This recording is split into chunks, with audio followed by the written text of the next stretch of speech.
Vamos a continuar con nuestra reflexión de hoy, en esta reflexión sobre la esperanza cristiana, esperanza que está basada en el amor intocable de Dios, el amor absolutamente absoluto y completo y definitivo, eterno de Dios. Y ese amor y esta esperanza también uno le dice es la esperanza en la salvación. Estamos confiados en que vamos a ser salvados o en que estamos salvados, porque en realidad la salvación es ahora y después. Pero cuando hablamos de nuestra esperanza en la salvación, uno se pregunta también ¿qué es la salvación propiamente? ¿Qué significa que estamos salvados? ¿Qué significa ser salvados? Y eso es una pregunta que uno tiene que hacerse muchas veces y comprenderla bien, porque la salvación es una palabra que nosotros repetimos completamente. Jesús es el Salvador, Jesús trae la salvación y esperamos en la salvación. Uno podría decir que toda la esperanza está en la salvación. Por lo tanto, esperanza y salvación casi podrían ser como sinónimos o dos conceptos interrelacionados uno con el otro. El problema es que cuando hablamos de salvación, cada cual puede pensar algo distinto. Y ese es un problema, porque la salvación es algo bien definido por Dios, muy amplio, complejo, pero bien preciso, y es importante que uno sepa bien qué significa la salvación, porque es un concepto amplio. Partamos de una primera cosa, que salvación en latín se decía salud, y que para nosotros la salud es otra cosa, puedes tener buena salud. Bueno, pero es que para los antiguos no era otra cosa, la salvación era tener buena salud, porque si uno está enfermo ya no hay salvación, le falta lo más importante. Entonces los latinos cuando saludaban a alguien le decían salve, y eso era salud, que tengas salud. Y eso era lo más importante, tener salud. Yo le encuentro toda la razón. Cuando uno es joven no le encuentra mucha razón. Pero cuando pasan los años uno dice, en realidad lo más importante es tener salud. Tengo vida y salud, ¿qué mejor? Es salvación, salud. Por eso salve, le decíamos. Y de ahí quedó en el Ave María, Dios te salve María. Ahora, los griegos decían que lo más importante era la paz. La paz. ¿Por qué la paz? Porque si no hay paz, todo lo que uno tenga no sirve para nada. Cuando hay guerra, ni la salud, ni los bienes, ni la amistad, ni la familia, todo se destruye. Es cosa de ver, por ejemplo, en Gaza, que es una destrucción, es una masacre más que una guerra. Y ahí no hay salud, no hay paz, no hay nada. Sufrimiento solamente. Impresionante la cantidad de niños que han muerto, la cantidad de adultos civiles que han muerto, es impresionante, miles. Y eso es ausencia de salud, ausencia de paz, ausencia de salvación, por poner un ejemplo. Entonces, el tema de la salud, la salvación o la paz es como un conjunto de cosas que es lo que Jesús nos viene a ofrecer precisamente. Cuando Jesús anuncia el reino de Dios, trae todo eso y esa es nuestra esperanza. Y si leemos el Evangelio de San Lucas, el comienzo, que es muy parecido, aunque más desarrollado que el comienzo del Evangelio de San Marcos, porque San Marcos, cuando la primera palabra que dice Jesús Jesús, después del bautismo, se acercó, ahí comenzó en Galilea y empezó a anunciar, el reino de los cielos ha llegado, conviértanse y arrepiéntanse y crean en la buena noticia. O sea, el anuncio es que el reino de Dios ha llegado, o el reino de los cielos, el reinado de Dios, que es el anuncio fundamental. Y Lucas lo vuelve a decir. En el capítulo 4, versículo 16, es el comienzo de la predicación de Jesús. Dice ahí, en el versículo 14, Jesús volvió a Galilea guiado por la fuerza del Espíritu, esto después del bautismo y de las tentaciones en el desierto, y su fama se extendía por la región, e iba enseñando en sus sinagogas, alabado por todos. Se hace como una introducción. Y aquí entonces, la primera predicación que reporta el Evangelio. Vino a Nazaret, donde se había criado, y entró, según su costumbre, en la sinagoga el día del sábado. Se levantó para hacer la lectura, la palabra de Dios, y le entregaron el volumen del profeta Isaías. Desenrolló el volumen y halló el pasaje donde estaba escrito. Esto fue lo que leyó él. El Espíritu del Señor está sobre mí, porque me ha ungido para anunciar a los pobres la buena noticia. Me ha enviado a proclamar la liberación a los cautivos y la vista a los ciegos, para dar la libertad a los oprimidos y proclamar un año de gracia del Señor. Enrolló el volumen, lo devolvió al ministro y se sentó. En la sinagoga todos los ojos estaban fijos en él. Y comenzó pues a decirles: hoy se ha cumplido esta escritura que acaban de oír. Todos hacían comentarios sobre él y se extrañaban de la elocuencia y de la seguridad con que hablaba. La gente se preguntaba: ¿pero que no es este el hijo de José? Él le respondió: seguramente me vais a aplicar el refrán que dice: médico, cúrate a ti mismo. Todo lo que hemos oído que ha sucedido en Cafarnaúm, hazlo también aquí en tu patria.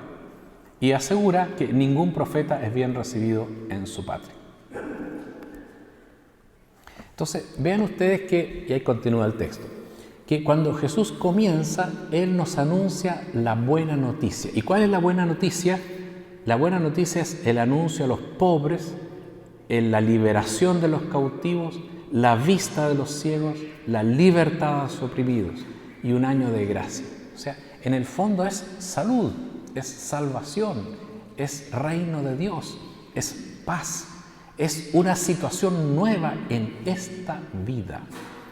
Y a eso me quiero dedicar, quiero llegar ahora, en este primer momento. Cuando Jesús habla de salvación, no habla solo, y podríamos decir, ni en primer lugar de la otra vida, sino que anuncia salvación para acá, en primer lugar. Eso es lo que anuncia Jesús, que por supuesto se prolonga en la otra vida. Pero Jesús trae una buena noticia a los de acá. Entonces, es un desequilibrio pensar que la salvación es para la eternidad. Por supuesto que lo es, nadie duda de eso. Pero Jesús no ha venido a anunciar la llegada al cielo, sino que eso, que es también, pero no digo, Él comienza diciendo: acá traigo una buena noticia para esta vida y para nuestra realidad que se prolonga en el cielo. No es: olvídense de este mundo porque les traigo una salvación para el cielo. No es esa la buena noticia. Eso sería una buena noticia, por cierto, pero una buena noticia es que le falta un pedazo, que es esta vida. Porque Jesús viene a anunciar una buena noticia para esta vida que se prolonga en la otra vida. Entonces es muy importante eso, no desequilibrar, o sea, no separar, no decir que sería un error decir Jesús viene a traer una esperanza para esta vida pero no para la otra, sería un error. Pero también es un error decir Jesús trae una esperanza para otra vida pero no para esta, también es un error. Porque Jesús trae una esperanza para ambos momentos de la vida. Claro, lo que pasa es que si uno le dice, si yo le dijera, mire, Dios viene para la otra vida y lo importante es la otra vida, dirían, bueno, sí, tiene toda la razón, bueno, tal vez algo también para esta, pero claro, tiene todas las razones para la otra vida.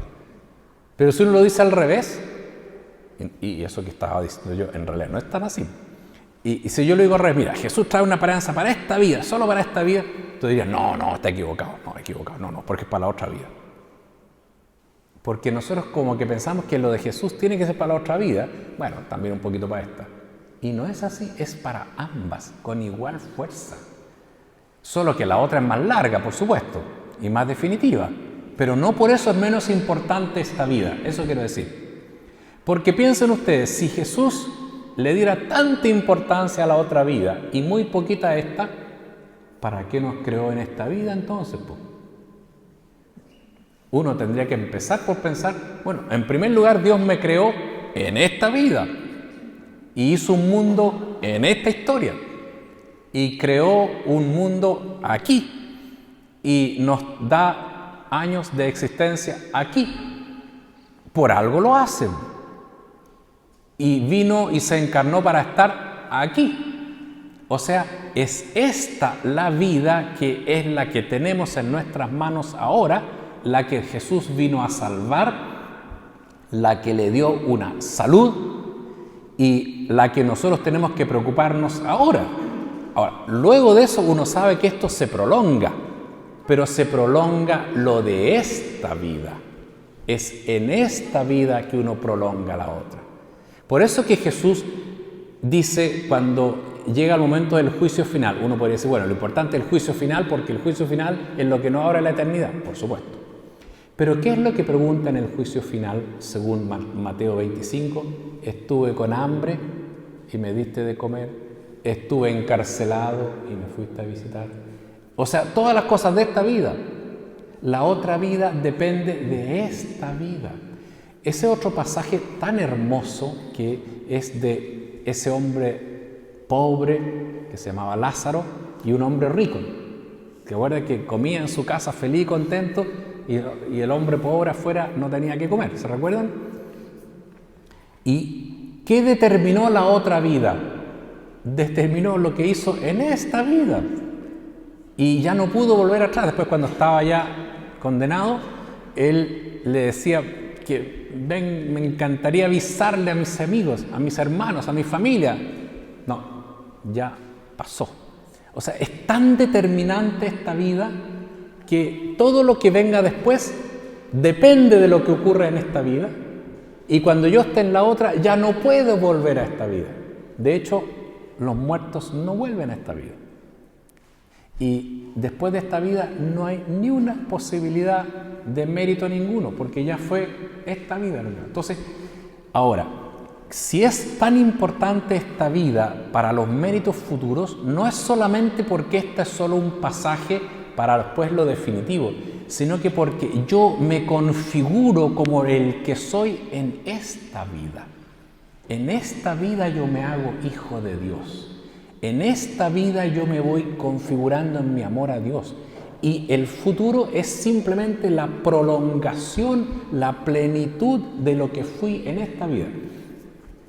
Fíjense ustedes que esto uno los tiene con mucha claridad en unos aspectos y que se lo olvida en el otro.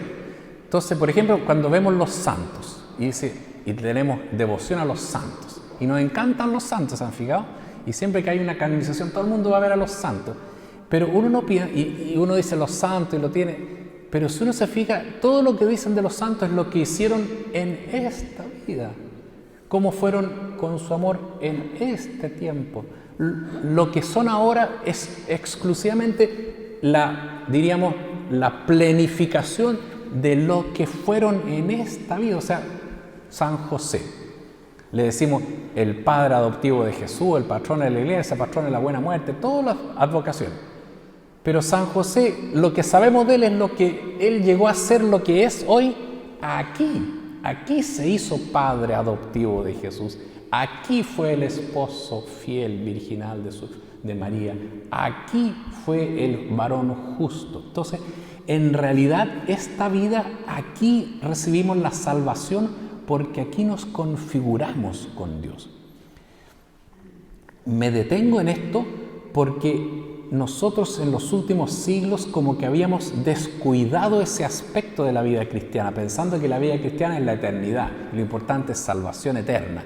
Lo cual todo es cierto, si no es nada falso de eso, pero es incompleto en el sentido de que no dice que todo eso tiene que ver cómo yo hoy día me configuro. Entonces, fíjense, incluso Jesús, cuando se hace hombre, ¿por qué se hace hombre? Para mostrar cómo un ser humano vive y debe vivir como hijo de Dios. Él es el Hijo de Dios eterno. ¿Estamos de acuerdo, no es cierto? Es el Hijo de Dios eterno. Siempre, desde toda eternidad, Hijo de Dios. Pero se hace hombre para mostrar cómo todos los seres humanos, varones y mujeres, podemos vivir como hijos de Dios. Y eso es la salvación, hacerse hijo de Dios. Por eso que cuando uno se bautiza, o es bautizado más bien, ¿qué es lo que ocurre cuando uno es bautizado? Cuando uno es bautizado, el Espíritu Santo viene sobre uno y lo transforma en hijo de Dios, lo hace hijo de Dios. Pero lo hace hijo de Dios, diríamos, en germen, en el sentido de que a uno lo incorporan a Jesús y uno en Jesús se hace uno con Jesús, hijo de Dios. Pero luego viene la existencia humana. Y en la vida humana yo me voy configurando mi ser hijo de Dios. Uno podría decir, uno va inventando cómo se es cristiano. Usted me dice, no. Ya, ser cristiano, así es ser cristiano, así es hijo de Dios, así es Jesús, por supuesto.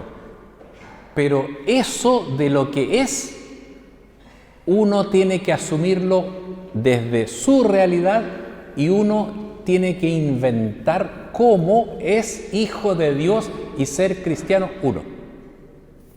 Como no puedo hablar de ustedes, porque cada uno de ustedes tiene su propia historia, puedo hablar de mí. No quiero hablar de mí, sino que es para poner el ejemplo. O sea, yo, por supuesto que fui bautizado cuando tenía un día de vida y luego Dios me llamó para ser sacerdote cuando tenía entre los 18 años, más o menos, proceso. Pero yo he tenido que inventar cómo Rodrigo Polanco es sacerdote. Y yo he tenido que inventar cómo Rodrigo Polanco es hijo de Dios. Nadie me dijo cómo debe serlo. Yo sé lo que es un hijo de Dios, sé lo que es un sacerdote, pero yo tengo que inventarlo de acuerdo a mi cualidad personal, a mis características, a mi carácter, a la gente con que vivo. Y cuando yo fui enviado como vicario parroquial a la parroquia Santo Tomás Moro, he tenido que inventar cómo es un vicario parroquial de la parroquia Santo Tomás Moro. ¿Me captan, no? Y aquí tengo que ser lo que debo ser. Es decir, uno va acogiendo la salvación, acogiendo la vocación que tiene, el llamado de Dios, con los modelos que es Jesús mismo, pero uno tiene con su propia iniciativa y con su propia fuerza y con su propia gracia que Dios le va dando, va uno elaborando la forma propia de ser cristiano. Esa es la tarea de cada uno. Uno no repite a nadie y uno no se deja llevar por la masa. Uno tiene que decir, yo voy a ser un cristiano y debo ser. Por eso que los santos son todos distintos, ¿se ha fijado? ¿Cómo se es santo? No sé, porque en el fondo son todos distintos. Y así en todas las características. ¿Cómo se es cristiano? No sé, cada uno es distinto. Hay elementos comunes, esenciales, pero esa es la gracia del carisma personal que tiene cada uno. O sea, la salvación que uno recibe y la esperanza que le da esa salvación, en el fondo es una especie de germen donde uno tiene que desarrollarlo según su propio carisma. La salvación, en el fondo, es un carisma que uno recibe. Uno puede decir que todos recibimos un carisma, cada uno a su modo, para vivir lo suyo. Por eso es que somos todos distintos y cada uno tiene algo que dar. Entonces, uno se va cualificando y uno va formando. Entonces, para eso uno tiene varios elementos salvíficos que van elaborando la esperanza. Porque ahí entonces, ahora usted me dice, bueno, se cambió de tema porque ya no está hablando de la esperanza. No, pues justamente, precisamente porque todo es así en germinal, donde cada uno lo tiene que desarrollar desde su vocación y su libertad, es que allí entonces uno lo desarrolla de acuerdo a la esperanza que tiene y a la confianza. No a una fatalidad, sino que entonces yo si tengo esperanza y confianza en Dios, entonces voy desarrollando mi vida a partir de la esperanza y de la confianza y del amor ilimitado de Dios. En la medida en que no tengo confianza, ni esperanza, ni amor, lo voy desarrollando de una manera decadente, caída, diríamos, sin esperanza, puede caer en la amargura y en otras fatalidades. O sea, uno va elaborando su vida. Eso es importantísimo. En este punto es donde entra a jugar un papel relevante la liturgia y los sacramentos de la vida. Son sacramentos de la esperanza, podríamos decir, son sacramentos de la fe, pero también en el mismo sentido y por eso sacramentos de esperanza y de amor. Porque los sacramentos tienen justamente ese carácter de ser germinales. No sé si la palabra germinal es la más indicada para lo que quiero decir. Son germinantes, podríamos decir. Pues está bien, yo creo. O sea, son un germen llamado a germinar, a crecer. Entonces, fíjense ustedes que todos los sacramentos son procesuales en ese sentido. Se van desarrollando. Empezando por el bautismo. Porque el bautismo, a veces las personas, yo les encuentro una cierta razón cuando dicen, he cumplido mi tarea porque mi hijo tiene ya sus 3 sacramentos. Bautismo, primera comunión, confirmación. Sí, efectivamente, los papás cumplieron su tarea de educarlo y llevarlo a los sacramentos y los hijos acogieron los 3 sacramentos. Pero la tarea para el niño está empezando, pues. No la cumplió todavía. Pues. ¿Cuándo cumplió su tarea? El día que muere. Ahí cumplió su tarea. ¿Cómo es un niño bautizado? Como vaya creciendo. Entonces, los sacramentos son el bautismo que me hace hijo de Dios y la confirmación que me configura como testigo y como cristiano maduro. En realidad, no es que en el día de la confirmación yo digo, y se lo digo a los jóvenes aquí presentes, el día de la confirmación, listo, estoy configurado. No, está empezando a configurarse. Por supuesto, está inicialmente configurado como un testigo, pero demuestre que va a ser testigo ahora, pues. Sea lo que va a ser. Es como y así todos los sacramentos. El matrimonio es como más clásico, ¿no? Se casaron en la misa, sacramento, se dieron cada uno el consentimiento, el sacerdote testigo lo bendice. Entonces, decir, somos esposos, claro, pero tiene que ser esposo ahora. Tiene 50 años por delante para ser esposo, para ser esposa. O sea, es lo mismo que ocurre en todas las vidas. Yo me configuro, pero me tengo que configurar existencialmente a lo largo de la vida. Ahí está el papel de los sacramentos. Por eso es que hay sacramentos que son de una vez, porque son un germen que va creciendo, y otros sacramentos que acompañan todos los procesos. Por ejemplo, la Eucaristía, todas las semanas. Yo comulgo porque tengo que ir alimentándome. Y por eso la confesión, que me va ayudando a perdonarme y a poder celebrar mejor los sacramentos. Y la unción de los enfermos se me repite cuando me enfermo una y otra vez. Son sacramentos que me van acompañando. Pero otros sacramentos yo los tengo que hacer crecer. Entonces, vean ustedes que ahí está el tema de la existencialidad de la vida cristiana, la identidad y la autonomía y iniciativa que cada cristiano tiene que llevar para formarse. Y entonces la salvación que uno recibe en el primer momento, desde el bautismo en adelante, y que ha recibido uno con la resurrección de Cristo, se va haciendo salvífica en mi vida. Entonces, esta vida es muy importante porque me configura en quién voy a ser yo eternamente, pero depende de lo que yo haga en esta vida. Y por eso es tan importante dejar que las personas puedan desarrollarse. Bueno, de ahí que nosotros defendemos la vida desde el instante de la concepción, porque queremos que todo el mundo pueda llegar a desarrollarse como un cristiano, ¿no? Como una persona humana que viva. En ese sentido es muy importante. Ahora, aquí entra también otro elemento que es muy importante, y es que entonces en ese contexto de caminar se juntan dos elementos, que es la gracia de Dios y nuestra libertad. Porque hay veces que uno dice, bueno, el hombre es libre, hace lo que quiere. Sí, uno es libre. El que quiere puede pararse y se va al tiro. Es libre, nadie está obligado. Pero por otro lado, uno siempre dice, pero todo lo bueno que yo hago es don de Dios y gracia de Dios. También es verdad.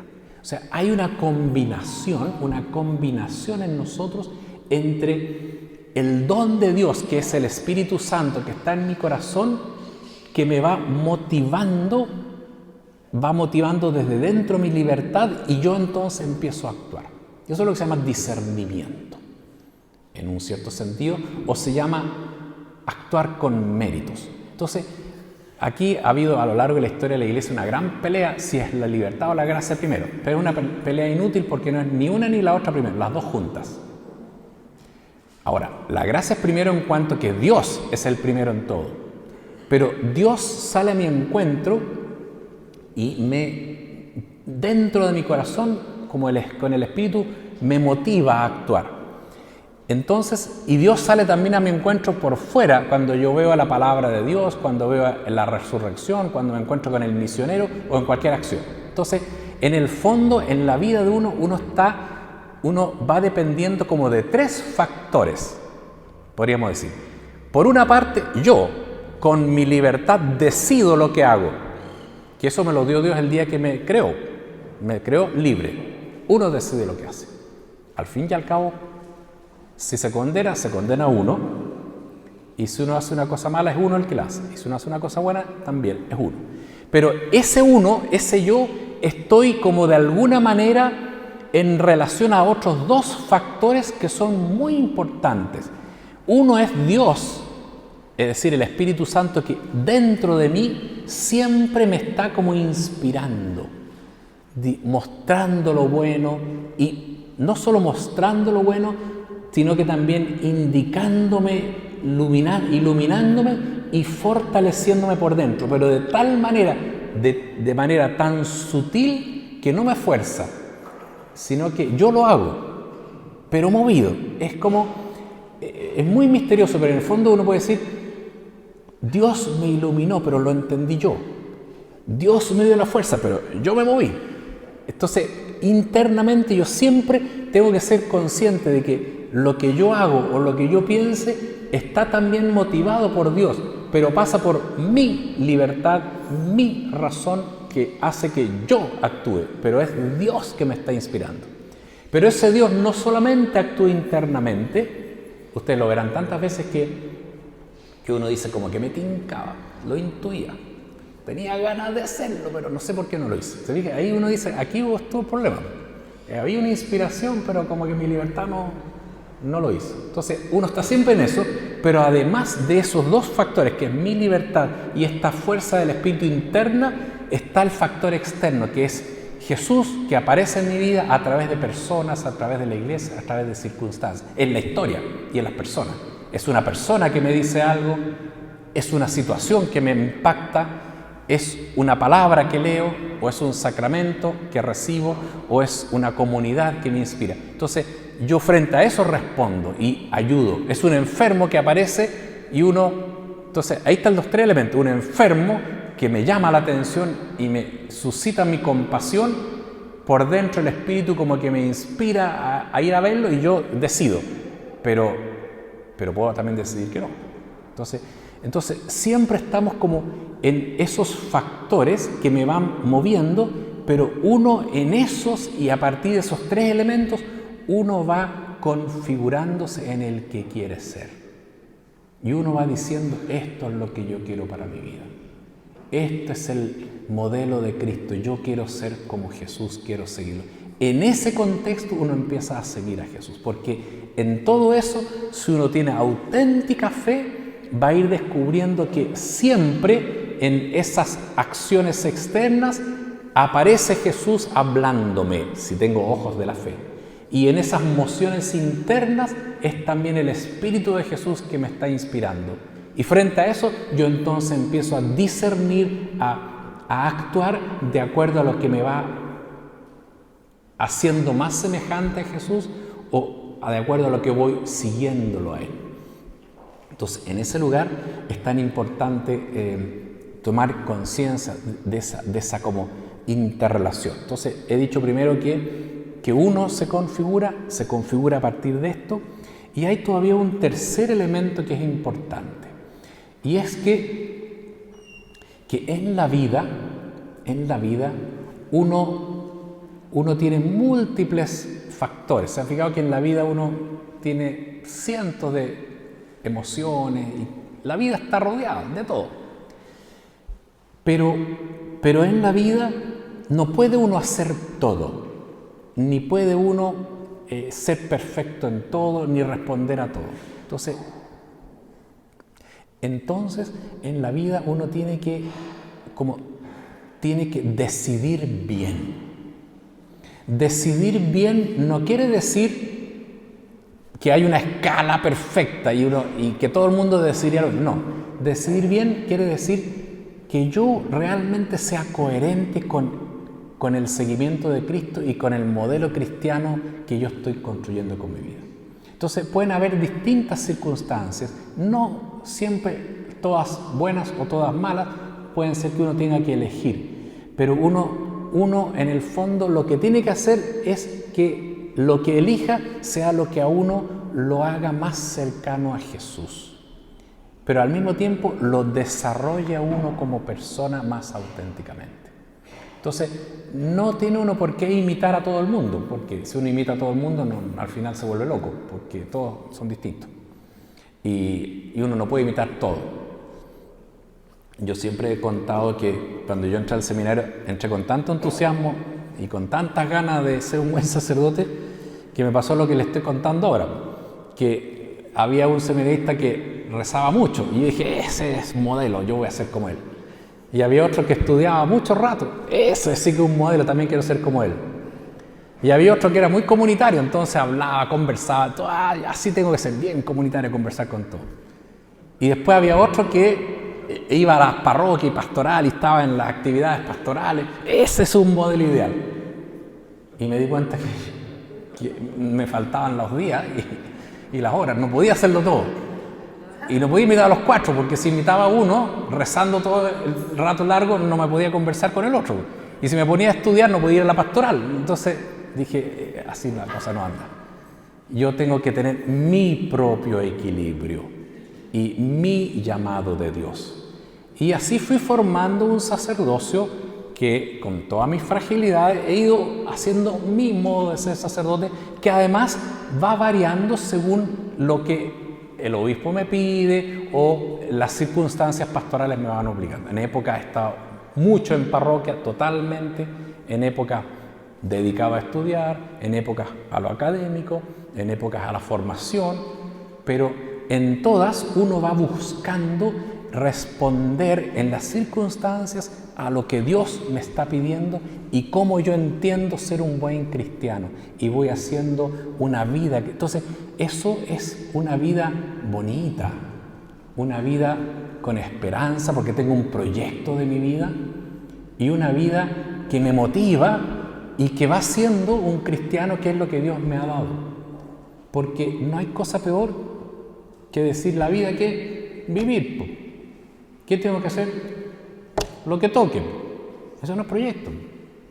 Uno puede tener una vida, claro, la vida no va a cambiar, o sea, uno va a tener que levantarse todos los días, tener que cocinar, familia, cada uno tiene lo básico está, pero en eso básico uno dice, yo aquí hay un proyecto de santidad, de identificación con Cristo, de servicio a los demás, y eso es hasta el último día de la vida.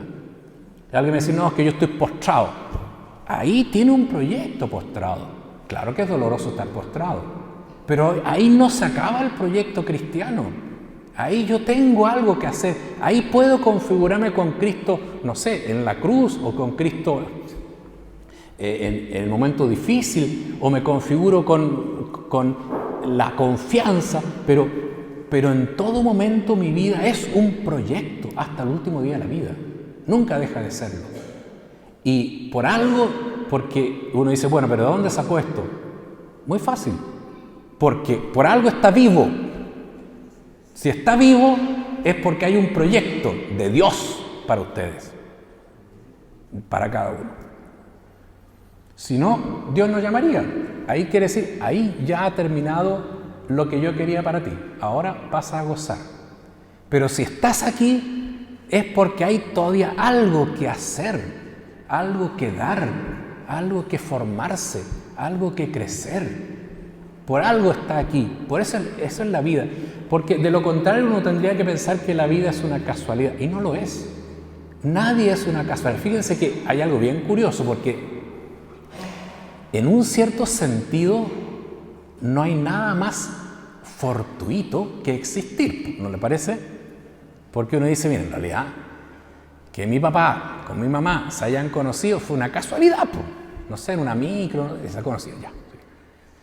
Y después que se hayan querido, que se hayan casado y que hayan querido tener hijos, y después, en el mismo momento, y no quiero entrar en problemas biológicos, pero ustedes conocen eso, o sea, la casualidad de cómo se configuran los genes míos también son de una casualidad de entre miles de posibilidades genéticas, ¿no es cierto? O sea, hay algo que es muy fortuito, pero en eso fortuito uno dice, en realidad no es fortuito, ahí está la providencia de Dios que permite que sea eso exactamente lo que yo soy, con esas características, en esta familia, en estas circunstancias. ¿Cuántas veces uno dice, mira, podría haber nacido en otro país y justo le echaron a mi papá del trabajo y tuvo que cambiarse y nací en otro lado?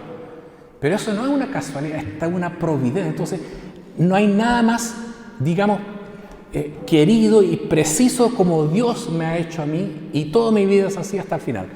Entonces, en todas las casualidades, que son casuales porque podrían haber sido muy distintas, y uno dice, pucha, en realidad un accidente pudo no haber sido, claro, o sea, me hubiera demorado 30 segundos en salir y no me hubieran atropellado. O sea, pero en las casualidades hay un plan de Dios que uno dice, y ese plan de Dios está dado por eso que soy, pero también porque Dios entonces me dice, ahora tú en esta nueva circunstancia casual, accidental, sigue tu proyecto de vida, de configuración con Cristo. Entonces, al final, ¿qué es mi misión? Mi misión es configurarme con Cristo para servir al mundo en lo que sea. Y todo eso culmina, sin que yo lo piense ni lo busque más, en que en un instante se me va a abrir el cielo, voy a terminar esta vida y me voy a encontrar con Dios, que me va a decir, pasa y goza del encuentro con tu Señor, siervo fiel y prudente en esta vida. Pero en el fondo va a ser la planificación de todo lo que vimos en esta vida. Será el encuentro definitivo, será el amor definitivo, pero ese que voy a hacer después es el que yo me construí con la ayuda de Dios y con el plan de Dios y con todo lo que Dios me dio, el que yo fui haciéndome a lo largo de mis 50, 60, 80, 100 años de vida, los que Dios quiera darle. Se diga, en las circunstancias que tuve, con los pecados que lamentablemente cometí, con las circunstancias que tuve que hacer y con todo lo que fue pasando. Pero como en todo lo que fue pasando yo mantuve mi vida como una vocación y un proyecto, entonces ahora me confío. Entonces, la esperanza, para concluir con lo que estábamos comenzando, la esperanza es la confianza también en que yo soy una vocación, un llamado, una misión. Claro, muchas veces la gente dice, ¿qué es lo que es una persona humana? Una persona humana es un ser humano, espiritual, racional, bien. Pero fíjense que en la teología, y algunos teólogos más en particular, han reflexionado un tema que es más importante. Dice, la persona es una misión o una vocación. O sea, yo soy una misión, una tarea. Una tarea en el sentido de que yo tengo que hacerla, existir. Pero una misión en el sentido de que tengo algo que dar al mundo. Pero también una vocación en cuanto a que yo fui llamado, me invitaron a hacer así. ¿Se ve que son es una misión, una vocación y una tarea. Son tres aspectos de lo mismo de un proyecto. Pero no un proyecto mío, es un proyecto que Dios me dio, por eso es una vocación. Dios me creó como soy, Dios me ha acompañado y Dios me llama, por eso soy una vocación. Pero Dios me pide una tarea y yo la tengo que hacer, por lo tanto soy una tarea. Y eso es algo que es para el mundo, que le va a hacer bien al mundo, por lo tanto soy también una misión. Nunca se olviden que son vocación, tarea y misión. Y eso es lo que hace que uno pueda vivir bien y no deje de vivir bien y esté contento con vivir, porque tengo sentido, mi vida tiene sentido, por algo existo. Ninguno de nosotros es una casualidad ni es inútil. Fíjense ustedes que justamente cuando uno pierde ese punto de vista y pierde la esperanza, uno se desespera, porque cree que, o se desespera porque cree que no va a resolver los problemas, o se decae y pierde toda la fuerza porque siente que su vida no sirve para nada, o ya nadie lo necesita a uno, o peor, ya no puedo hacer nada a nadie, no sirvo para nada. Eso es falso, falsísimo, porque claro, ya no sirvo para levantar un peso fuerte, no tengo fuerza. Y ya por supuesto no tengo una tarea muy concreta, no son tanta la gente que está alrededor mío, pero no quiere decir que no sirva para nada ni que no tenga una tarea, porque en otro momento sigo siendo una tarea y mi vida tiene mucho sentido hasta el último día, porque me voy configurando y voy sirviendo misteriosamente. Y la última cosa, que para todo esto, fíjense ustedes que uno necesita un sábado santo. El sábado santo, se ha fijado que uno tiene en la Semana Santa muy bonita. Entonces uno, el domingo de Ramos, viene con los ramos y una misa preciosa, llena de gente, y se va con los ramos a la casa. Después el Jueves Santo uno llega en la tarde, celebra la misa y después la adoración. El viernes un Vía Crucis preciosa, la Pasión, retiro. Y el sábado, nada. Hasta la noche, que ya es domingo. ¿Qué liturgia ofreció la iglesia el sábado? Ninguna. No hay. No se hace nada. ¿Habrá misa en la nueva? No, está prohibido, no hay misa. No hay nada. Porque es el día del silencio. Pero es el día del silencio porque Jesús está muerto. Y entonces es la espera de su resurrección. Entonces, ese sábado santo, que la liturgia lo pone un día preciso, debe ser una enseñanza para nosotros, porque nosotros entre los momentos de muerte y resurrección siempre tenemos que pasar por un sábado santo. La gente se pone nerviosa el sábado santo, entonces quiere llenarlo, ¿no? Entonces empieza a pensar, hay que hacer cosas, ¿qué actividad vamos a hacer? ¿Cómo vamos a pasar sin hacer nada? Justamente, la iglesia puso nada. Bueno, uno puede hacer un retiro, por supuesto, pero preparar las cosas para la tarde, evidente, pero en el fondo es para que uno en el silencio medite lo que ha pasado, para que uno tenga ratos de silencio. El silencio es muy importante en la vida, porque el silencio le permite a uno decantar las cosas, pensarlas mejor, reflexionar y darse cuenta de las cosas.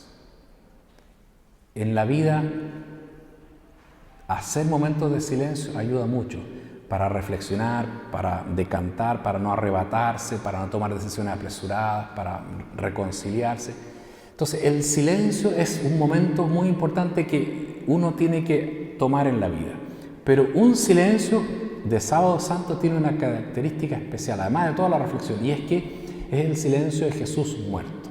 Es de la absoluta confianza en que Dios lo va a resucitar. Entonces, en la vida uno tiene que tomar momentos de silencio, de rezar, de meditar, de no hacer nada, pero no simplemente para quedarse dormido, por ejemplo. También puede dormir, por supuesto, ¿no?